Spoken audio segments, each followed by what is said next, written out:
तो आपको जब उसको डिटेल में पढ़ोगे तो ये वो 122 मेडिटेशंस बताते हैं जिनमें से कि आप कोई एक उठा लोगे। आप 3-3 दिन प्रैक्टिस करो, कोई एक उठा लो, आपको लाइफ भर और कोई दूसरा मेडिटेशन करने की जरूरत नहीं है। और अगर 122 मेडिटेशन में से भी एक भी आपको सूट नहीं कर रहा, तो आप स्पिरिचुअलिटी के लिए बने ही नहीं हो, खाओ पियो ऐश करो, एज सिंपल एज दैट। सो जब विज्ञान भैरव तंत्र था, इसके पीछे भी कहानी क्या थी? ओशो का एनलाइटमेंट कुछ इस प्रकार से हुआ था। ओशो एक बार एक पेड़ के ऊपर बैठे हुए थे, 2 घंटे पेड़ पे बैठने के बाद वो गिर गए, लेकिन जब उनकी आंख खुली ना, तो वो पेड़ के ऊपर थे लेकिन उनका शरीर नीचे था।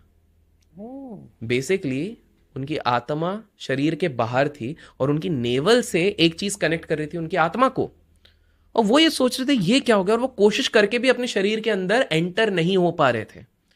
बट फिर जब वो एंटर हुए फाइनली, तो उनको रियलाइज हुआ कि this world is beyond what we can see through our naked eyes.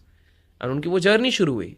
उनको वो सुख किताब पढ़ने से नहीं मिला, किसी चीज से पढ़ने नहीं मिला। एक रात को वो जब उठ के निकले फाइनली एक जंगल में, एक पेड़ के नीचे घंटों तक बैठे, वहां जाके उनको एनलाइटमेंट मिला।